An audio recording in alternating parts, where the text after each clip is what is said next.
Hello, hello, and welcome to the Explain It podcast. I am your host, Ingryd Hernandez. What an exciting kickoff to 2026. I swear I've had so much to do, and it's both a good and a bad thing, but mostly good. Wonderful things happening, amazing people being met, reminded of other people that I've met a while ago, like Luke Veer, who have some awesome skill sets that we all can enjoy. I mean, whether you're in business buying or wholesaling, all kinds of stuff. But before we get started, I got to do a little housekeeping. Okay. So, first of all, if you have not signed up for creativelisting.com, I am the co founder of creativelisting.com. And that is where you can find all the amazing assets you're looking to buy through creative or cash, but we focus a lot on creative on there. So please make your way and sign up for this free website. And we're trying to keep it free for as long as possible, as long as you guys participate. And then what's the other thing? Please make sure that you sign up for creativenationtour.com if you're going to be in Arizona. I'm hosting the January 30th event that's happening here in Tempe, Arizona. It's going to be a blast. We're going to have food trucks. We're going to have health and wellness stuff. We're going to have some amazing sponsors, a lot of networking. I think we're expected to have around 700 to 800 people. So it's important that you sign up before my building says, okay, Ingrid, that's enough. No more people can register. So Creative Nation Tour, make sure you're going on there and you're signing up. Hey, Deborah. Hello.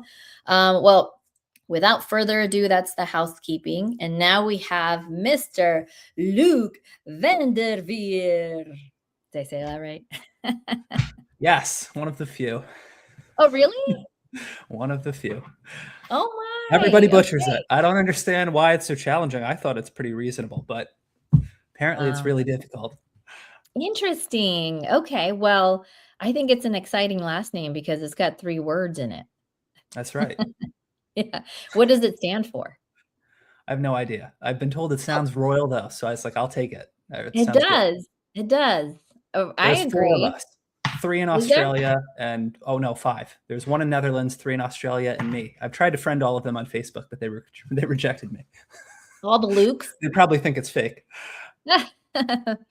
Luke, I am your friend. No, because I didn't want to say father, but anyway. Okay.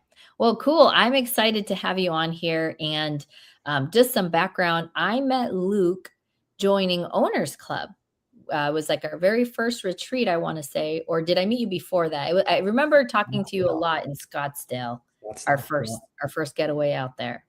Yeah, I don't remember where exactly, but I know Scottsdale, we spent some time. Yeah, it was that fancy hotel that we got to stay at. Well, I didn't stay at the hotel because I'm local. So but we were at that fancy hotel. I don't know what it's called. So yeah. With the outdoor air misters. That was a cool place. Yeah. Yeah, I think it was like a June. So it's like, oh, when you don't want to be in Arizona. But oh my goodness.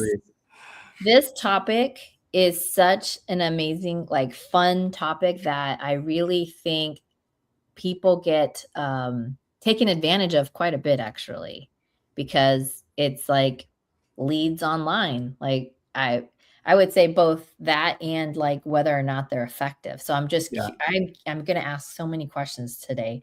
So I'm excited to have you here because is it not the case that you actually also run a mentorship in this space, or am I wrong? Oh yeah, I do a lot of stuff. So oh really? Websites that I rent out to business owners, that's organic lead gen, SEO.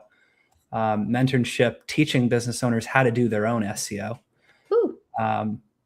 Business buying, sourcing leads with Facebook ads. I've learned a lot of things over time, and I've just kind of incorporated it all to further what I'm trying to do. Buy more businesses, grow things, use lead gen to do it. Wow. And I think, when I talk about running a business, and I'm getting to learn more about business running because I was a corporate leader for so long that you don't realize all the parts that make the company because it's so big. I mean, our company was 33 billion strong, in terms of revenue. And so that's a lot of people. I think we had maybe more than 25,000 people in the company. So I used to pride myself quite a bit though, because the value that my team was providing was so much so that I actually knew the CEO knew me. And so like for having such a big, company, that's not typical. When you're in this company that big, you're just a cog and you get lost in the sauce. Yeah. So running a company, being like the throat to choke for anything that happens, good or bad, uh, is both exciting and scary. But there's a lot to learn about it too. Like you have to know what cogs exist. And so when did you like, give us your little origin story? Like how did you get started in this space? I was at the big company, GE, and I was the cog in the wheel. I didn't know the CEO or anything. I made some friends with people who were higher up, Mm-hmm. um, but very much standard 9 to 5, miserable in a cubicle, not loving it, trying to Mm. find a way out of that. Did a lot of side hustles, trying to figure that out. Mm-hmm. Eventually stumbled onto SEO and learning how to rank things on Google, bring in leads organically. And that was a game changer. Built an Mm. agency, made a lot of money doing that, but did not love working with clients and working on their stuff. Mm-hmm. And then I pivoted a little bit where I started building things that I own, just websites and whatever the space was, and I would Mm-hmm. rent it to them. Kind of like Mm. the digital version of real estate, right? It's like Right. a rental property for me, but it's online. That's And exactly that what I was was the gonna difference say. maker. Yeah, like That made a big difference. no toilets to fix though, so that's exciting to me. And no tenant problems either. All Mhm, those things go away, and you don't need a ton of money. So go buy a rental property, a couple 100,000, whatever the down payment at least, unless you're mhm. going to go creative. And I didn't have to do any of that. I just built a site, move it to the top, rent it out, and I could make just as much, if not more, than rentals. I have some rentals; they don't make nearly as much as my websites.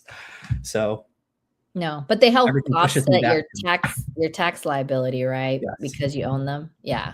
I always say rentals are, and for the record, I had, misaligned expectations on rentals when I first got started in investing.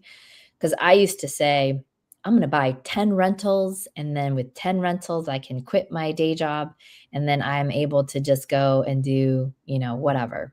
right, And I own 11 properties, 11 houses here in Arizona. I think by the end of this quarter, it'll be 8 properties in a commercial building in Ohio. And I still would not be able to do that. I had it's not active income enough because arguably managing rentals is not as passive as they make it out to look like. right. And uh, I wouldn't be able to quit on just owning that many rentals. I'd have to actually go after something else. So, I owning rentals is really a wealth management strategy more than it is an active income strategy, and so, in my opinion, if you're looking to quit your day job, it shouldn't be through rentals. But No. what's your thoughts, Luke?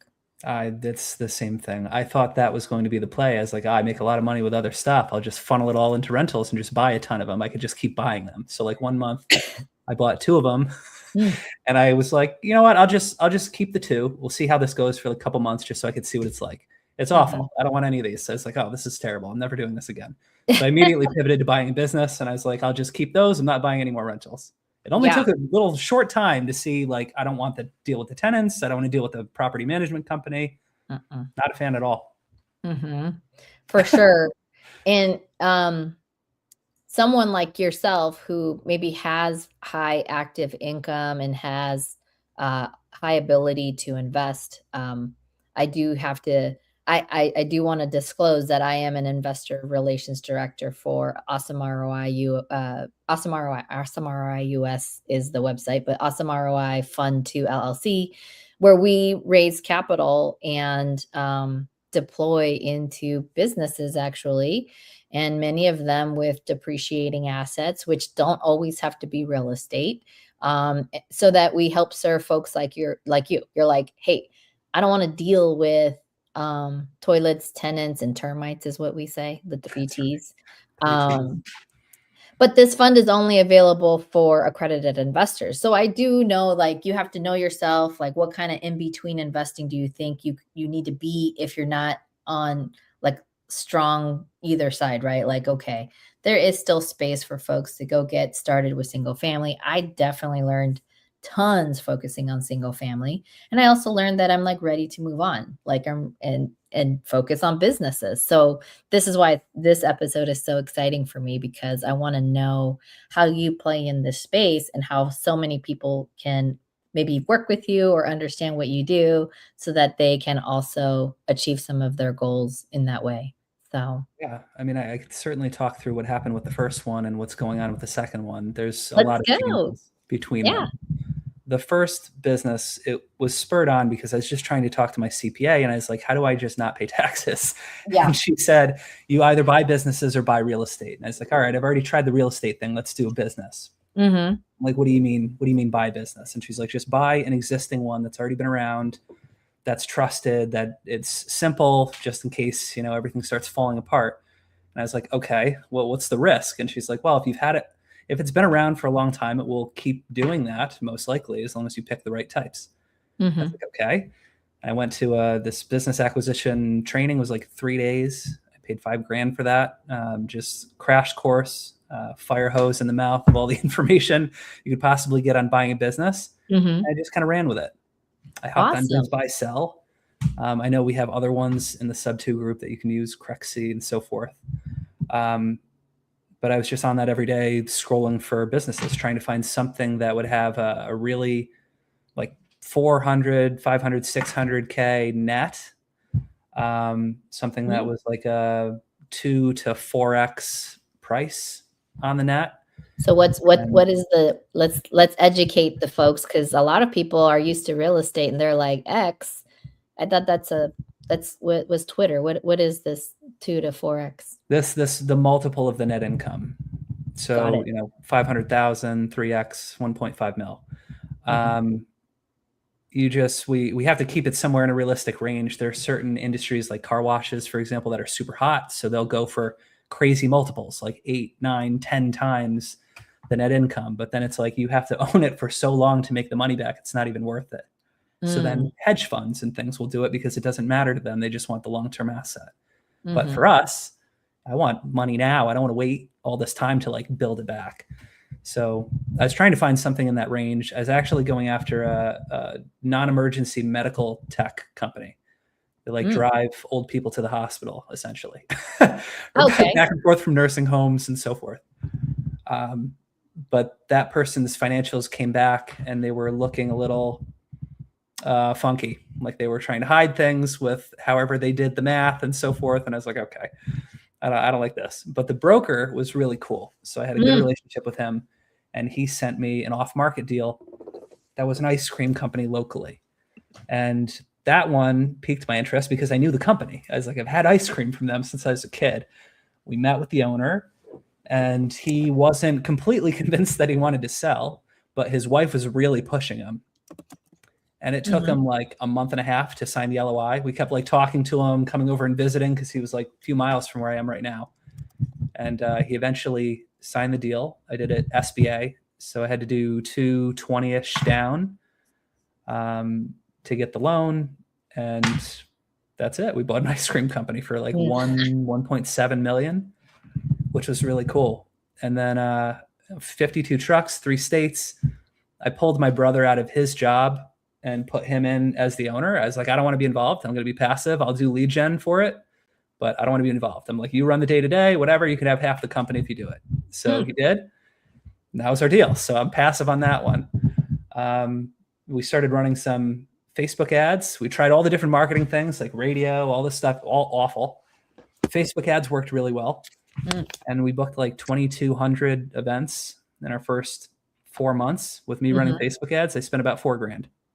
So that was crazy.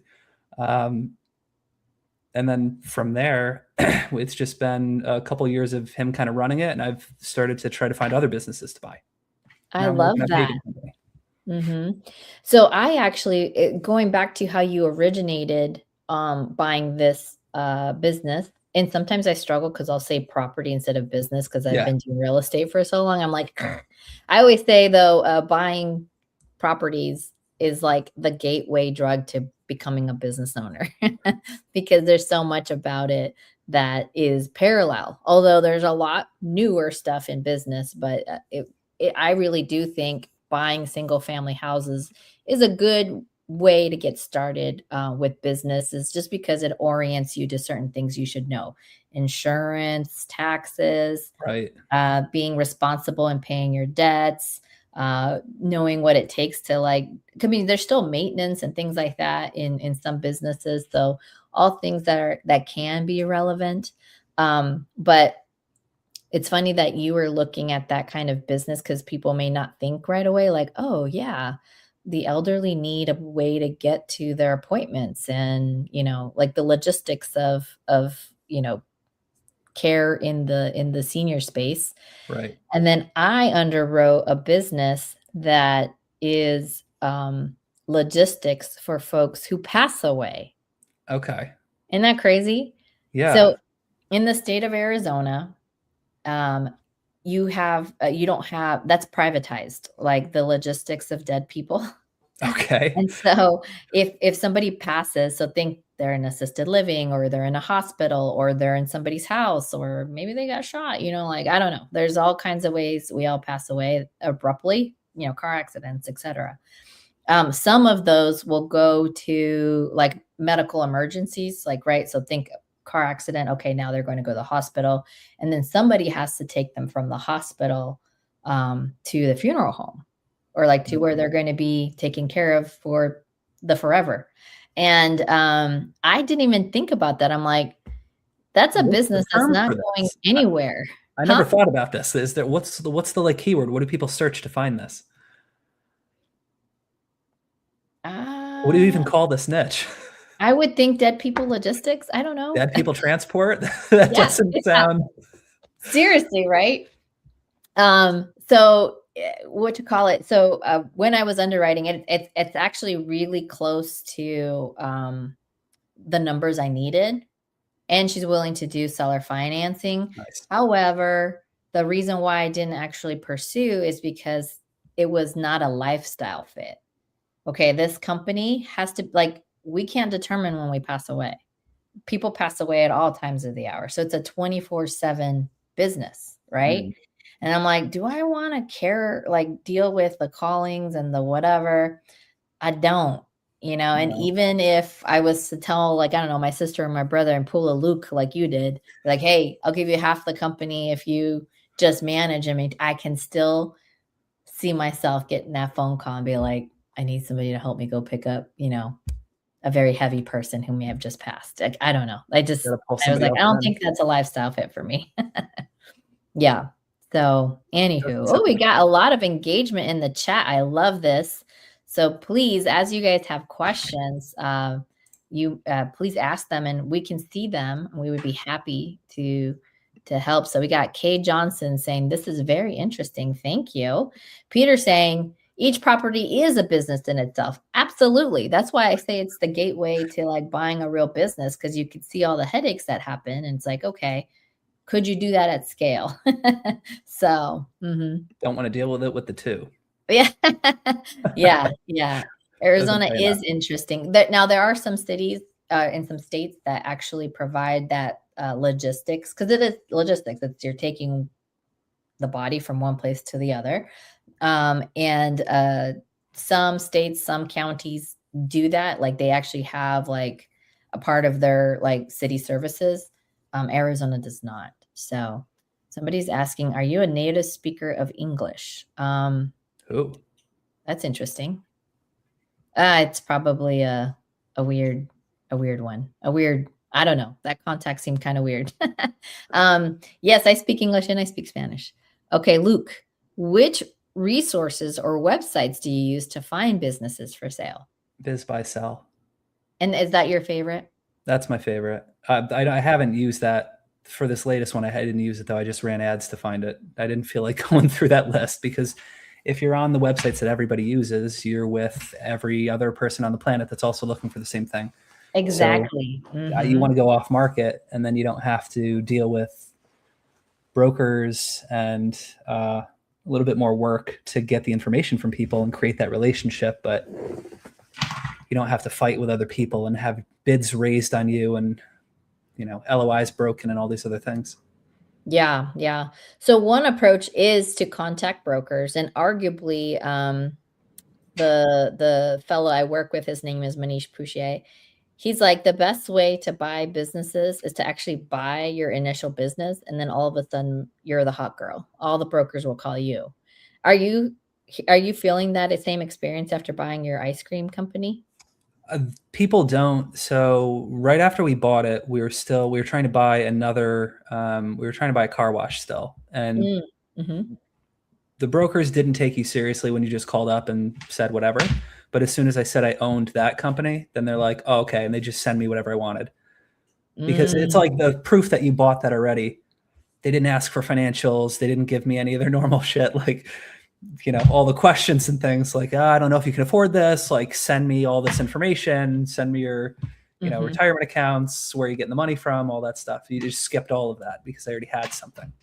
That is That very was true. Mhm. It's very parallel to me saying when people ask me, "Should I go get my real estate license?" I'm like, "Stop asking me that question because my answer will always be yes." It just gives you a level of credibility yeah, that brings down the walls with a lot of agents and brokers because they know you're also a professional in the space, and because there are a lot of tire kickers and a lot of, hooligans in the wholesaling and space, that when somebody has a license, there's like a level of expectation. I mean, you've had ethics training and stuff like that. So to your point, buying a business now brings that level of credibility that like gets you to a different perspective. Now, I right. will say buyers are liars and sellers are worse. I was going to say that earlier when you were talking about the paperwork that was, amiss. Phony. Um, and so that phrase is transferable not just in real estate but in business too. Yeah. Mhm. I mean, Um, I've noticed this on the first one. I can't even share some of the stuff legally from the first deal, but we found out a lot of things after the fact, and I thought we did pretty good due diligence. I had a massive list of questions, and we still ended up with some stuff where we're like, this isn't right, and had to talk to a lawyer and so forth. So due diligence is a huge piece. yeah. And when buying a business, you just mentioned lawyer. Do you think you could buy a business without a lawyer, or should you always have a lawyer? I think it would be stupid to buy one without one. I love it. I love that you said that because I had folks asking me about stuff like this, and I was like, "Wait, why are you buying without a lawyer? Like, you need a lawyer."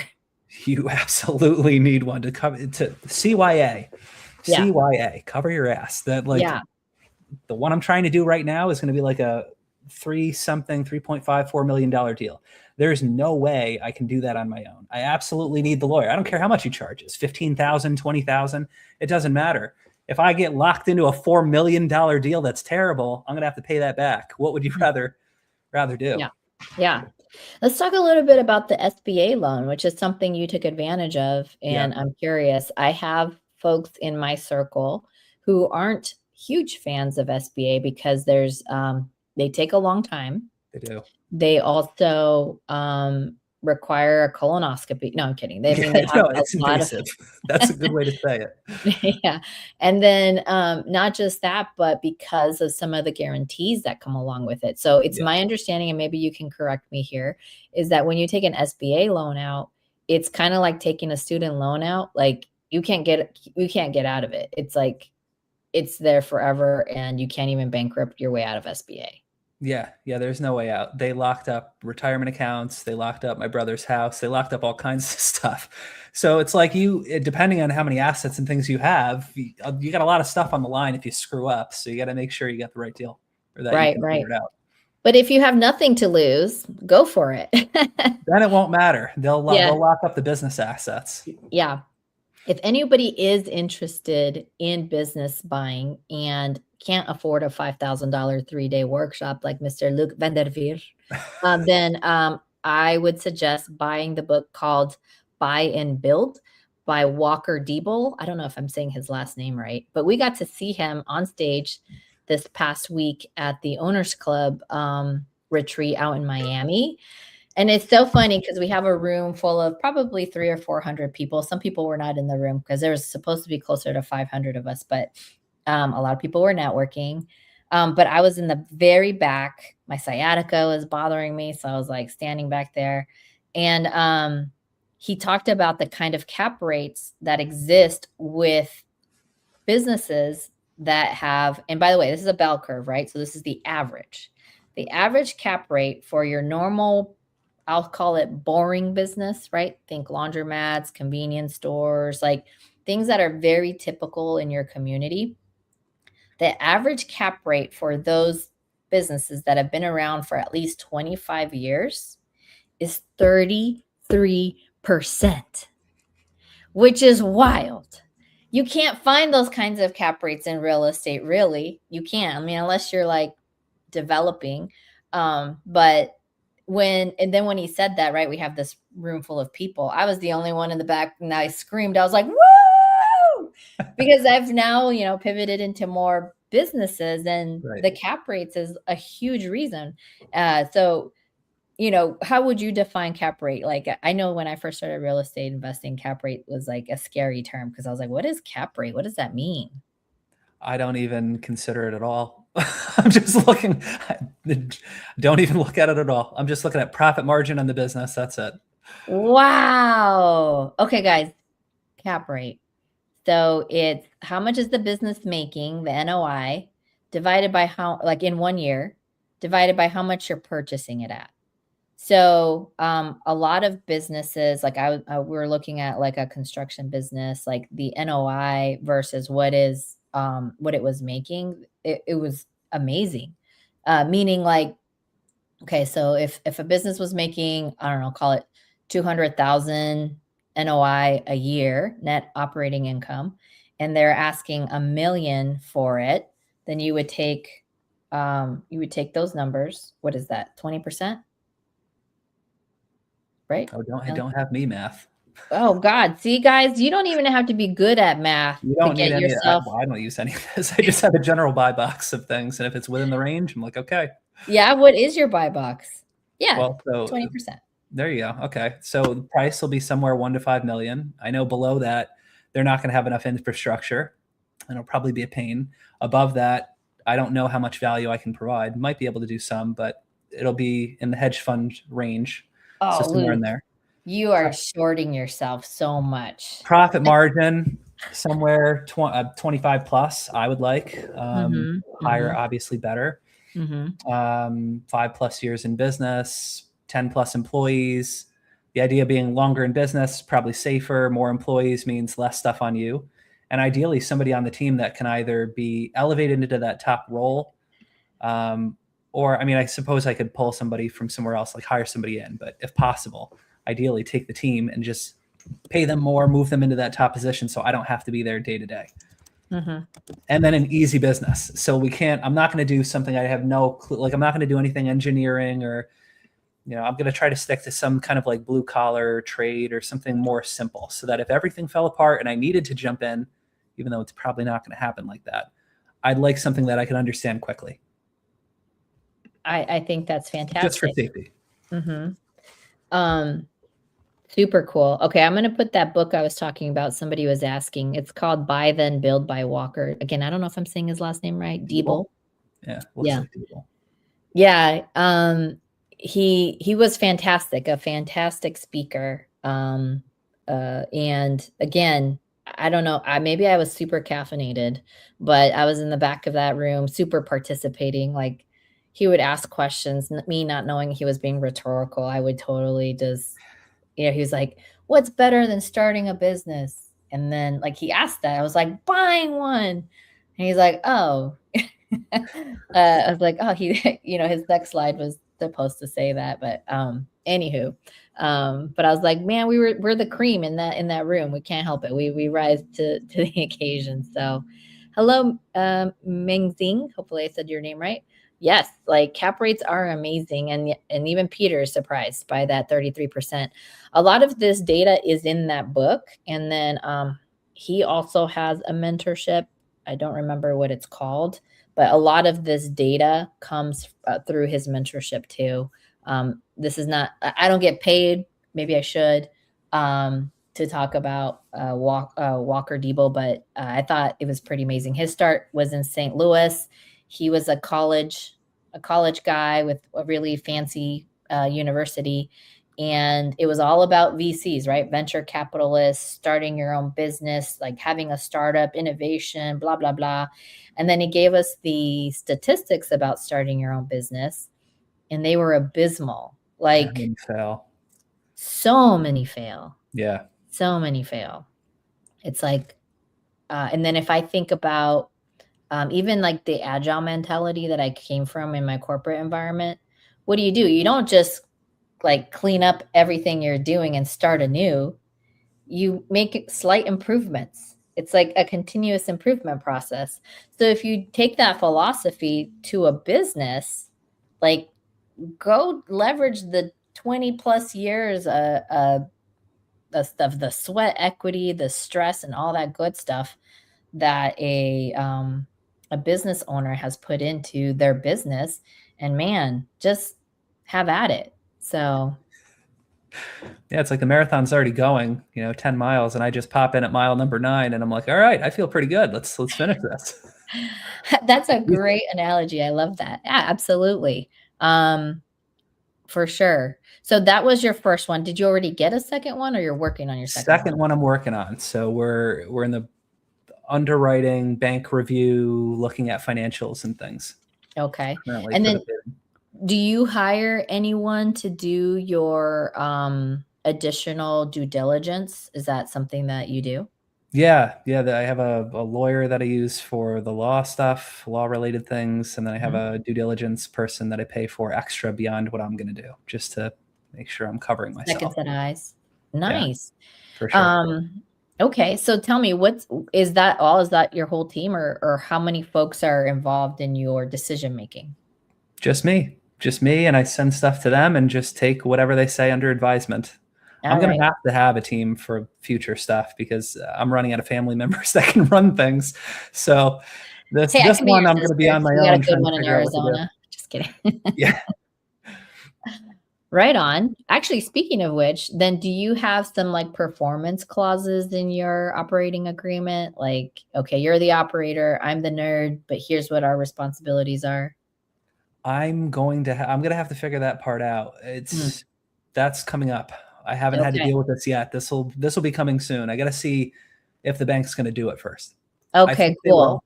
The metric or the numbers work out pretty well. Yeah. So we'll see. If they say it's a go, then I'm going to have to start figuring all that out, and that'll all be brand new.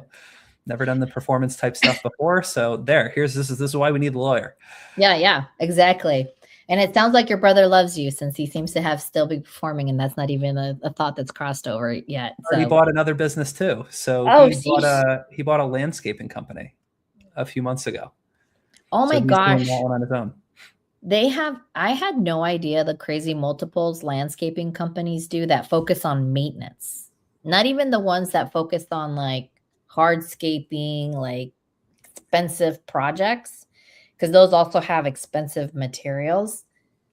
Apparently, and you can keep me honest if you know this, if you don't, that's okay. The story goes that like equity firms really love landscaping companies that have strong maintenance. And then what they do is they roll up all these landscaping companies to really accelerate the NOI and really make it worthwhile in certain markets. So I thought that was super interesting, because I was talking to my friend John Rodriguez from California.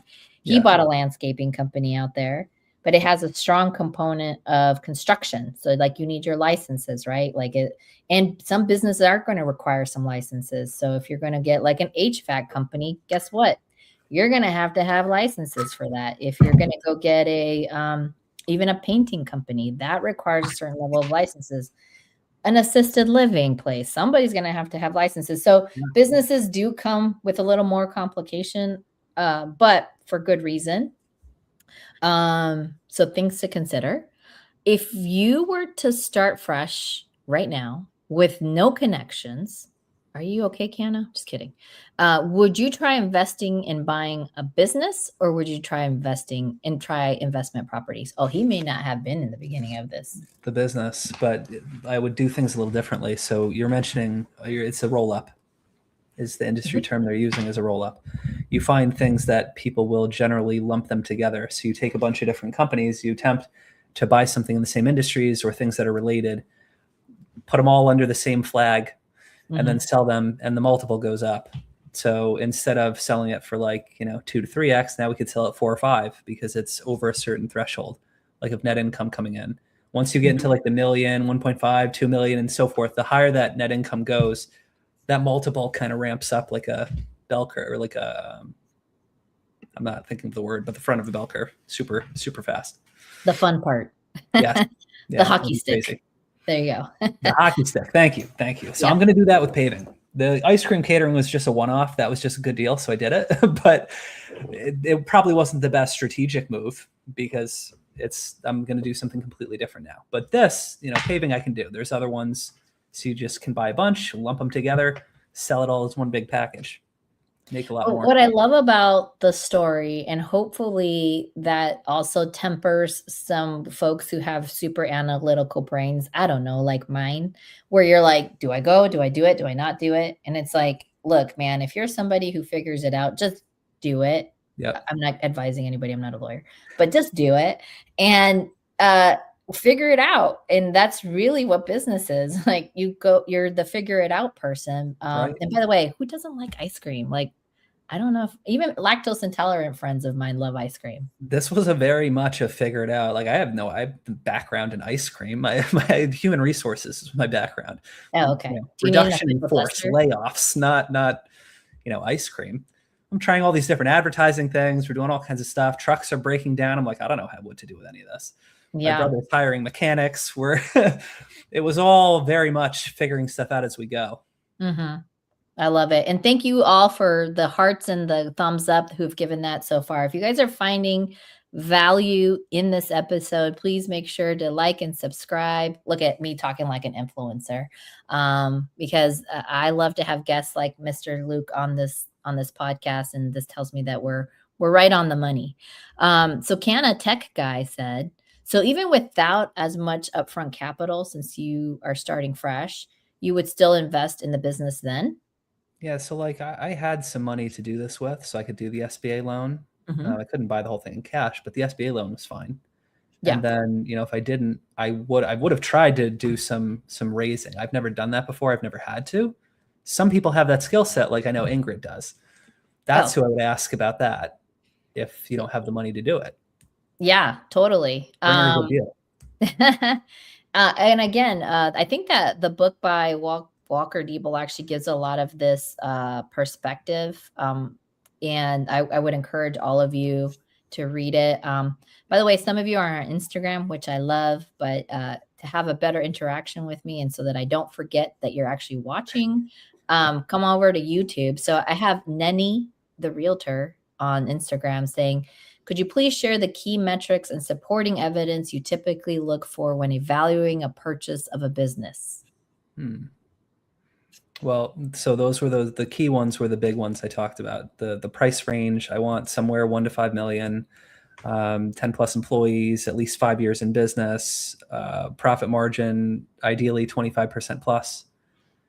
And aside from that, it's questions on how the business runs. So it's just other things, due diligence that you find out, like how many customers do they have? And out of all those customers, what is their customer concentration? Like, do they have 3 customers that make up all their money? And if they lose one, they lose 30% of their business?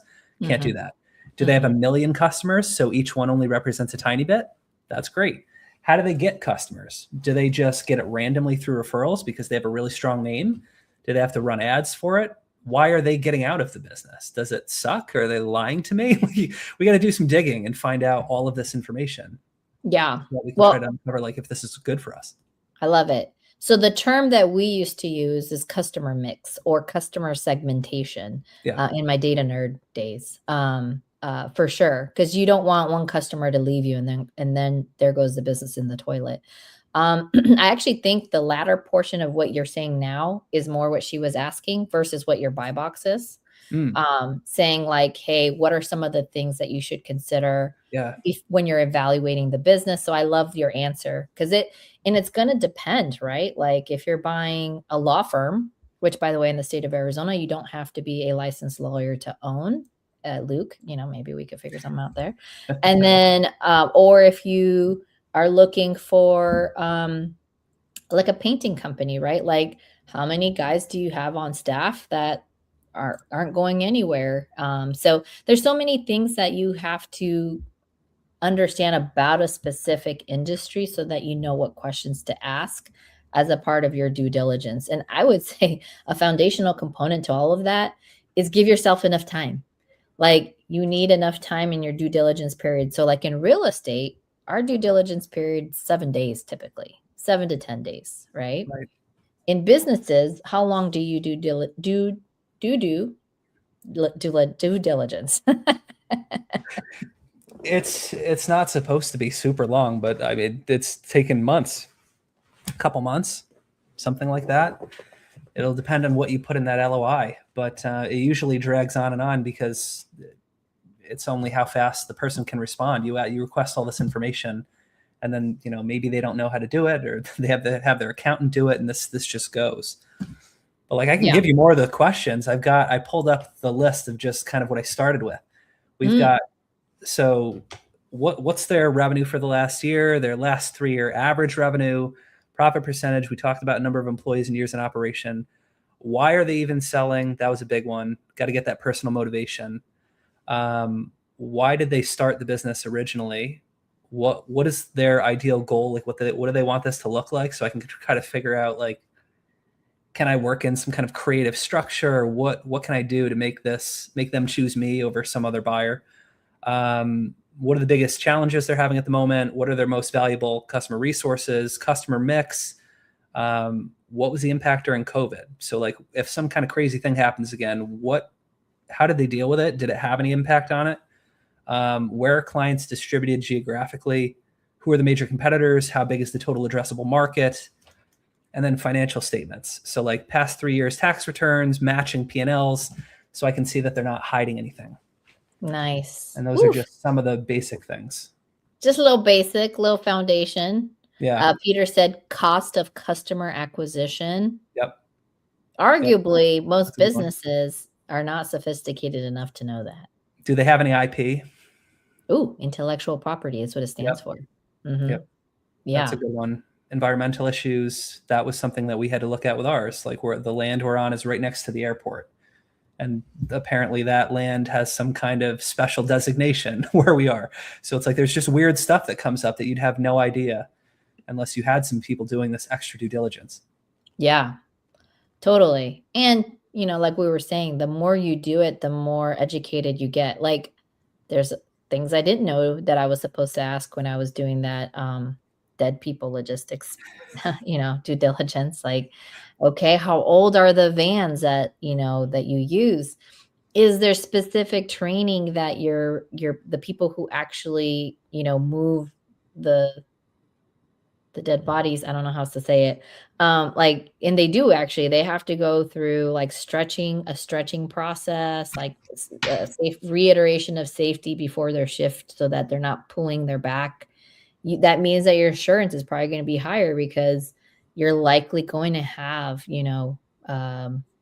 problems with one of your staff, like pulling their back or doing something like that. As some of these, there are apparently though, like some machines or tools, or I don't know what you call them, that help them move, like to kind of offset the weight. But there isn't anything super significant right now that helps them do that. So it's specialized on how you train them to carry that weight. So it's crazy. Yeah. So crazy. But anywho. Sounds like it. One of my students did crime scene cleanup as a niche. Ooh. So there's something related. That was an interesting one. I was like, ooh, didn't know that. You got to pick a big city for it though. That has a lot of violence. So like Detroit. Wow. LA. Of course. Instagram, we have the Jess Tham. I'm diving into business buying. I have a client who's selling a solar farm in Vermont, which is pretty hands off, but I'm doing the research. Have you come across any solar farms? That's an interesting one. So no. Oh, the other thing I forgot to mention, was, for me, I'm not going to buy something unless I know that I can add value. Now, I have another skill set, so I have lead generation. So I can generally add value to most businesses, but it's much easier to do business to consumer instead of business to business. So like solar farm couldn't do SEO for that or really run Facebook ads for that. But demolition or plumbing or tree services or concrete or masonry or any of these other blue collar ones all day. So it's like, that's another thing that's helping me choose. I love that. So that's part of your buy box. Okay, I love that. Can we dig into that a little bit, because that's your expertise. So if somebody wanted, first of all, because you're really great at gathering leads, and I feel like lead gen is the bloodline of a business. If you don't have it, you don't have a business, period. You have a hobby, as Pace likes to say. Right. So with that, first of all, I would love to like codify all the questions you just had and then like send it to anybody who reaches out to say, hey, go follow Luke van der Veer. And I always have to like sit up when I say your last name, so that they can reach you. But like, what was I going to say? So tell us a little bit about what that skill set is. It's like the word or that movie Taken, have a special set of skills. Like special set of skills. Uh-huh. Yes. A website is essentially a business card. And unless you get it into the right hands, it's completely useless. Right. You can have a $25,000 website and it'll sit there 20 pages deep in the search results and nobody will ever see it unless you use search engine optimization, SEO, to move it to the top of the search results. So it's really just that process of doing things on the website and off the website to push it up the search results so that people see it. So when somebody types in like concrete repair Dallas, you're the number one person they see after all the paid ads. Nice. And if you can move a site to there, whatever the site is, it becomes valuable and you instantly start getting traffic. Nice. Okay. Very cool. And is it that easy, or is there a cost? Like how? No, it's definitely not easy. But there are certain things you can do to make your life easier, like foundationally content. People most companies and a lot of the businesses I find, which is how I know that this is going to be a great buy for me and I'll be able to have a nice advantage here. They'll have a website that's just, a few sentences. There's no detail. There's like on the homepage, they'll have like a list of services. There'll be like a tree service and it'll say like tree removal, tree trimming, tree pruning. It'll have just a few things. And there'll be maybe 200 words on the whole site. And I'm like, how do you generate traffic with this? This doesn't do anything, right? So I'm taking each one of those things, turning them into a paragraph and writing a little bit about each one. Like, here's how we do what we do, and using the words that people are searching. And then building out more pages on the site, one page for every big service they have. And then if they serve other areas, and building out pages for each location that they serve. Wow. And then if there's Google listings, right, we have the one, you can build one of those for each one of the cities. So it's somewhat complicated to like learn and do all that. But if you apply it all, the ROI is just ridiculous. Yeah. Probably better to learn it than pay somebody to do it, because a lot of the people that you pay are just terrible. Yeah, that's what I was saying before. I feel like people get taken advantage of a lot in this space. And because it's so like ambiguous, it's really like, I have no, by the way, I put myself in that camp too. Like, I have no idea how much that costs, because it's also something that costs you, right? Like, what if you are really popular? Does that cost a lot if you're the like more popular? It's costing me to wait, what? Okay. So to put stuff, like let's say I want to run like Google ads or something, and it's actually very popular. Wouldn't that be that like paid? Yeah, paid. Yeah. Google ads and Facebook ads are working off how many people are doing that specific thing. So the price will just keep going up. Yeah. But if you do something organic, that's you're competing against people, but there's no like direct cost like that. It doesn't go like up crazy if 30 people are doing it, which is nice. Okay. And then what do you do? Okay. Because a lot of what we're talking about, businesses that like our B2C, many of them are commoditized, right? So, I mean, you're talking about, at least in my neighborhood, I mean, we got tons of tree services, grass. I mean, I know we're in the desert, Arizona, but still tons of landscapers. They hang out. So like, how do you stand out from the many, many, many, many, many same people that are in your service? You just try to do it better than they do. So this is part of that due diligence when you're looking at it to see like, does this make sense? And like just for business buying, don't do a tree service. The insurance is massive. Somebody just falls out of a tree, there goes your income for the entire year. So skip that one. Great for lead gen, terrible for business buying. But Yeah.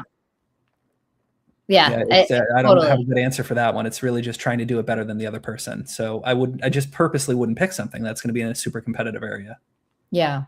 So tell us. So since one of your guidance is to maybe just go learn it on your own, is that something that people can go and learn from you, or how would that work? Yeah, I mean, so website rental coaching is my lead gen company. It started because I was doing this myself. I was building sites and renting them to people, and they're Mhm. like, how are you doing that? And I was like, I mean, I could show you. And it turned in from like one-on-one coaching to like a group coaching thing. Did I And write now it we have right? all kinds of business owners. So like I just had a med spa and real estate are my new two favorites. I had a real estate person coming in and he's been like closing all kinds of deals because he put up a lead generation website for his real estate brokerage. So he's just getting all kinds of stuff from that, which is really cool because he keeps Mhm. sending me pictures of commission checks. And then Nice. the med spa guy was great because he's like, I want to kill my job, but my wife and I have a med spa and that's her thing. So the first thing he did was just optimize some things for her med spa and like treatments. I don't know, like lip injections and all these crazy things. They're like thousands of dollars for all these services. So he does a few things and all of a sudden he's making a ton of money just from his med spa. And he's like, all right, now we got to start working on me. Yeah, But it's cool. It's like helping the business owners learn how to do the stuff so they don't have to pay marketing companies $3-4 grand a month. exactly. Um, I actually underwrote a med spa out of Pennsylvania, and I was so excited about it. And then I have somebody out here in Arizona. They're more on the clinical trial space, but which apparently can still be run through I don't know all the ins and outs. I was talking to them. I'm like, I would just be your landlord, but sure, if you want to pay me $20,000 a month in rent, for sure. But I quickly recognized, reviewing their go to market strategy, that they need some business consulting. And I was like, maybe I can consult for some equity, like, hey, there's things Yeah, like this is definitely buy nerds for I don't know who, because their strategy just seems way too optimistic without actually putting the work for, as you mentioned, SEO and like a strong marketing strategy. It's like it's one thing to go find like a nice space for it to be in there, but right. the services that they're able to provide are extremely like unique. And so I'm like, oh, I'm really liking your strategy. But no matter how good your products are, if no one knows about you, it doesn't matter. That's why Right. SEO is so, so important. Yeah, Right. It's the buried business card. I just keep picturing somebody like handing those out. Like, unless you get it into the right hands, it doesn't matter. exactly. And did I write your website correctly? Website Websiterentalcoaching.com? rental coaching. Yeah, and you can throw in another one in there too. I built a little mini training because people asked for it. Ooh, Localjumpstart.net. That one is specifically for Google Business Profiles. So if somebody has a business now or they have a Google Business listing, it's an hour long. You can go through that and just do all the stuff. And if you do all the things in that video, you will make money. It's impossible not to make money. You could do just the first thing and make money. So check that one out too. But yeah, website rental coaching is a little bit more interactive, me one-on-one and that kind of stuff. But the other one's just like an hour long. nice. Wow. I love freebies. Like, guys, so much value coming out of I mean, we're going to have you back because I want to know, were you successful in acquiring your next business? What were the things that you learned? Let's do a little retro, if you will. You bought Mm. the ice cream place. What is one of the biggest aha moments that you got out of buying that like, had you known before, maybe you would have pivoted? I should have went bigger. I was afraid to. I was looking at the total number. It's like $1.7 million, and you see how much money that is a month that you're going to have to pay. Like, imagine the mortgage on a house like that. Like it's massive. And then you're like, okay, really don't like this. And the interest rate is huge because it's prime plus like 3.5 or 3.75. So it was like what, 11% or something when I got it. So that monthly payment's ridiculous. And you're like, well, what if happens if this whole thing goes down? Then I got to pay this and I just owe all this money. But had I known that it would have worked out like this, or it'd be okay, it's just a little nerve wracking. I would have picked a company that was a lot larger, more net income, so that there's more of a buffer, more money that you can take from it. Yeah. Right. Because the net is what's paying that loan. Yeah. So if I had more of a gap, that means more money for me to just keep now. And that's how people can get rid of their jobs and things with like one business. You just buy something that makes more. Well, and it's all a process, right? Because one of the things that we don't have a strong KPI around is mindset, right? That leap from where you were to actually leaping to buy that business, I'm sure also it shows like a hockey stick, right? Because you went into an unknown thing. For me, it's like jumping into a river that's full of crocodiles. Like, that could feel that way, like, are they there? So, I mean, kudos to you for having the courage, really the courage. Business owners have lots of courage. And for me, I have a very strong conviction of how much they play into our economy and what they do to make this country amazing. And so I do feel very strongly about what I'm saying, but the fact that you even jumped into it, I think you should like be super proud that you had that courage and that spirit to do what you did, regardless of the number. But I'm glad that you said that, because I would think that you might needed that stair step to get to where you're at now, saying, let's add another zero at that end. Bigger is safer. Bigger is safer. There's just more Bigger people, is safer. Right? More layers of people that can help you, management and other things. So I might not know what I'm doing and it might take me a little while to figure it out. But at least I don't have to worry about losing 70, like all of the employees in like a day and then being like, oh my God, I got to hire everybody. Yeah. That makes so much sense. And because a lot of you are in real estate that come and watch my channel, think about it. It's between like single family versus multifamily. You actually are safer in that volume of apartments that you have on a multifamily, because one person leaving isn't going to give you zero occupancy, but in your single family, it is that. So that's wonderful. And then what is one thing, well, I don't know if maybe I've now jaded or biased your perspective, but like, what is one thing that you're super proud of that you've done with that first business you bought? I'm just proud we did it. I don't know. It's like I've been told that things are hard before and like there's a lot of risk, and like my parents are super risk averse. I'm really close with my family. And anytime I go over, they're always asking me what I'm up to. But then if I share anything, I immediately get all of the resistance, because on the aggressive side, like I'm way on the one side of super risky and they're like complete opposite, way risk averse. So I will just constantly hear like, oh my God, this is, that amount of money is crazy. Like the monthly payment's insane. Like, are you sure about this? Like you could lose everything. And I just have to ignore all that. So I'm just happy that I just ignored it and moved forward anyways. As long as you know that you could figure it out and you're okay with that, taking a little risk, it typically works out for me. I agree. And as they've said, fear and faith require you to believe in something you can't see. So why not pick faith? Yeah. I have faith that I will figure it out, or that's I right. will find somebody who can help me figure it out. Absolutely. Very good. Luke, this has been a treat. I loved having you on the podcast. I hope that you can come back. I think we're going to help a lot of lives, even with this podcast. I think you're already doing such goodness for this country, and appreciate what you're focused on. And yeah, I would love to have you back and see like, hey, how did it all go? What are some learning lessons and things that you would do different, et cetera? Yeah. So, okay, awesome. Well, where can people find you and follow you if they're interested in this space? Well, so if you can spell my name, that's what I am on Instagram. Website rental coaching is kind of the mentorship for lead gen and teaching it for businesses and so forth. And local jumpstart, I just thought of this. I think it's at $7. So I will put Ingryd, her name, first name, as the coupon code, so you can get it for free. Just so you I'm know, really people good. misspell my name all the time. Yeah, so if they spell your name correctly, they'll be able to get it for free. Yeah, INGRYD, mother truckers. All right, let's go. Cool. Thank you so much, Luke, for being on the podcast. Really enjoyed this one, especially since it's like in the lane that I'm in right now. Yes, So yes. it's very Thank you for exciting. having me. I appreciate it.